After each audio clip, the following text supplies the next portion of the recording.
এই আমার বাতিজা একে আমার হাততালি পুলিশ আমার হাততালি দিছে, তো আপাতত আমি পাইছি। এর অনেক মারধর করছে, ট্যাবলেট খাওয়াইছে, ওই নিশা জাতীয় ট্যাবলেট খাওয়াইছে, সে কোনো কথা বলতে পারে নাই, একে মানে এই 11টার দিক দিয়ে নিয়ে গেছে, সন্ধ্যা 5টার সময় তাকে উদ্ধার করে নিয়ে আসি বণিক সমিতির মাধ্যমে। আমার নাম আবু হানিফ।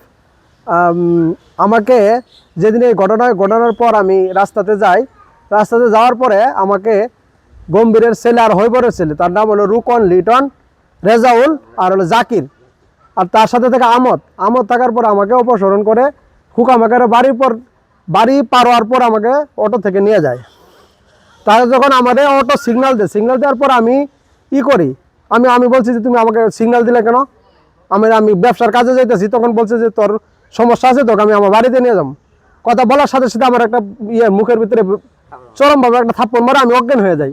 তখন তারা ধৈরা, আমি যখন পড়ে যাই রাস্তার ভিতরে, তখন তাড়াতাড়ি ধৈরা ওরা কয়েকজনের গলা চাপ দিয়ে ধৈরা নিয়ে আমার ডাইরেক্ট বাড়িতে নিয়ে যাওয়ার পরে তখন আমার ফোন দিতে বলে যে তোর ভাই রূপচান নাম্বার আর বাহাদুর ফোন দিয়ে ওরা তোর সারা নিয়ে যাবো।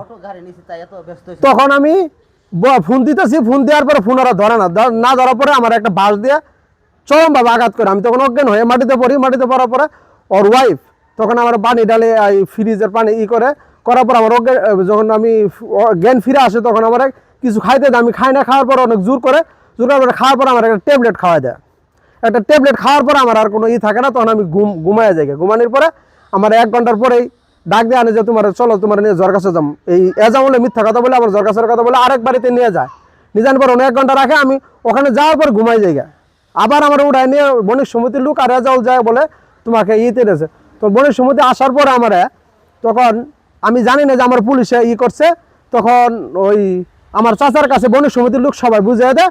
তারপরে লাস্টে এসে পুলিশ আমার চাচার কাছে বুঝাই দেয় যে আপনি ভাতিজা পাইছেন, আমাকে ভাই অনেক মারধর করছে, অনেক হুমকি দিছে, অনেক কিছু করছে।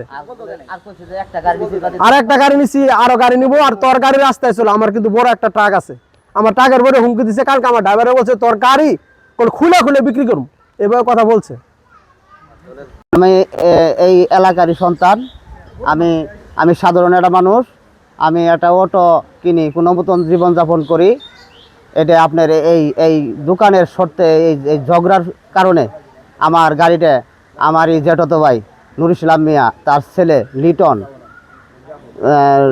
জাকির এবং কি এজামুল আর হইতেছে এরা ষড়যন্ত্র করে 10,000 টাকা কন্ট্যাক্ট করে আমাকে আমার মানে ক্ষতি করা, আমাকে মেরে ফেলবে চাইছিল। তারা ষড়যন্ত্র করে 10,000 টাকা দিয়ে আমারই জেঠতো ভাইয়ের পোলাপান তারা আমার এরকম ক্ষতি করছে। এই কার্যের সূত্রে আমার এত বড় ধ্বংসটা করছে, আমাকে মারি ফেলতে চাইছিল। ওরা আমার হাত পা বেঁধে ওরা আমাকে মারণের হুমকি দিছে আর বলছে যে তোর মারার জন্য 10,000 টাকা, তোর গাড়ি আমরা কন্ট্যাক্ট নিছি। তারপরও আমি তার কাছে পান ভিক্ষা চাই, অনেক ইকুশ করাতে আমারে তারা হাত পা বেঁধে গড্ডায় ফেলাই দিয়ে গাড়িটা নিয়ে যাওয়ার পরে আবার আপনার আমি পাশাপাশি আমার বড় ভাইয়ের ভাইরার ছেলে আমাদের কাছে যাই। আমি ভাবছি যে দুশ্মনের বড় পীরে তার বাড়িতেই যাব, তাগর কাছে তারাই জনকার দৃশ্য ষড়যন্ত্র করে আমার এরকম ক্ষতিটা করলো, তাগর কাছেই যাবো। আমি বাইরে না যাই তার কাছে গেলাম, সে বলল যে মামা আপনি কোনো টেনশন করেন না, আপনার গাড়ি আমি আছি, আপনার গাড়ি আছে। এই মুহূর্তে ফোন করলো, ফোন করার পরে ফোন ধরে না, ওই গাড়িগুলি নিয়ে রেখে ঘুমাই গেছে গা। আমারে বললো যে মামা আপনি 10টার সময় আসেন। আমি বাড়িতে আসি পড়ি, 10টার সময় গেছি, আমাদের ফোন করে যোগাযোগ করছে যে মামা সম্পূর্ণ কমপ্লিট, আপনার গাড়ি এই রাত্রেই পাবেন, কিছু পয়সা করে দিয়েন, মিল করে দিন। আমি ভাবছি যে কিছু টাকা গেলেও আমি এই যে আমার জিনিসটা তো পাবো।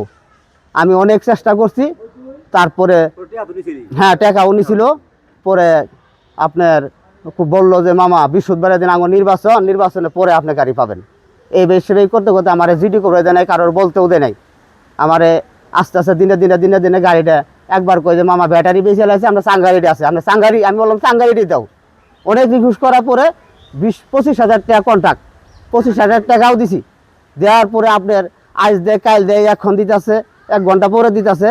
লাস্টে আমার এই দ্বন্দ্ব বাজার পরে আমি আর তার কাছে যোগাযোগই আমার বন্ধ হয়ে যায়। আপনি গাড়িটা পাইছেন কিনা এটা না আমার গাড়ি দিলই না, আর আমার এই মামলাও করতে দেয় নাই, জিডিও করতে দেয় নাই, কাউকে বলবেরও দেয় নাই। বলছে যে কারোর বললে গাড়িটা পাবেন না। আমাদের বলছে যে আমি আপনার গাড়িটা উদ্ধার করে দিয়ে কথা, আমার জীবন থাকতে আপনার গাড়ি মিস হবে না, এই আশ্বাস দিয়ে আমার গাড়িটা দিনে দিনে আজকে 28-26-27 দিন হয়ে যাইতেছে গা, এখনো পাইতাছি না, আমার গাড়িটা দিতেছে না। সানির সঙ্গে যোগাযোগ করে দেখছি, সানি বলছে যে গাড়িটা দিলে আপনি ওই 10,000 টাকা ওরা ঘুরত দিতে হবে। আমার ইসলামপুরের সাংবাদিক ভাই উপস্থিত আছেন, আমার দর্শক ভাইয়ারাই উপস্থিত আছেন এই সাংবাদিক সম্মেলনে।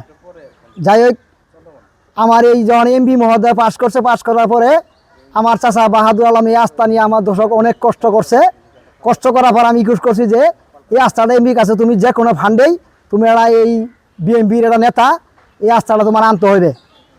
তা আমার কথা শুনি আমার চাচা বাহাদুর আলম যায় ওখানে এমপির সঙ্গে অনেক কথাবার্তা কয়ে এই আস্থা আনা হয়েছে। আনার পরে এই আস্থা আমার জানাইছে, এই কন্ট্রাক্টর নাম হলো রুমান মিয়া আমারে বললো যে ভাই আপনি এই ব্লকের সাবেক মেম্বার হিসেবে আপনি আস্থায় একটু দায়িত্ব কাজ করতে হবে। যাই হোক, আপনার এই পাবলিক আপনার কথা কিছু শুনবো, কেউ বাতা দিব, কেউ কি আপনি একটু স্মরণ করেন থাকবেন। আমি ঠিক আছে, আপনার আস্থারা আনবেন, আমি থাকি গেল। যাই হোক, আমার বড় ভাই নুর ইসলাম এটা দোকান আমার চাচা দিবের দিছে, আমরা জানি না। যাই হোক, দোকান অনেক বছর হয়ে থাকার পরে আমার ওমান দায়িত্ব দেওয়ার পরে আমি মাপছি জমিন, মাপার পরে দোকান আস্থার মধ্যে বাইজি গেছে। আমি বলছি যে ভাই তুমি আমার বড় ভাই, যাই হোক আস্থাটা তোমারও দরকার আমারও দরকার। এখন এই আস্থার মধ্যে তোমার ঘর ভাইজি গেছে, এটা ঘর বাহাদুর আলম ব্যাপারী তোমার বাঁচতে যে তুলবে দিছে। তো যাই হোক, এখন আস্থার মধ্যে পড়ে গেছে গা, ঘরটা তোমার স্মরণ লাগবো। এখন তুমি দোকানটা দিয়ে লাইছ, আমি তোমার বাহাদুরের কাছে তোমার দোকান ভাঙ্গা এই খরচ বাবদ আমি কিছু টাকা নিয়ে দিয়ে তখন সে কথা বলে নাই, না বলা শোকে। এখন ওখান থেকে আমি উঠিয়ে বসে আসার পরে সে বলছে যে আমি ওই জমির অংশ পাবো। তখন বাহাদুর আলম অংশ ওরা দেয়ানে মাত ধরাইছি, ওরা কাগজপাতি বাহাদুর আলম সব দেখাই দিছে, দেয়ানে মাত ধরে বলছে যে তোমরা কোনো অংশীর মালিক না এই জায়গার, এখন তোমরা দোকান উঠাই নিয়ে যাও। আমি বাহাদুর আলম বলছি যে যাই হোক আমার বড় ভাই হিসেবে একে খালি ভাই বিদায় করা যাবো না, গড্ডা ভাঙ্গা খরচ বাবদ তুমি কিছু টাকা দেওয়া লাগবো।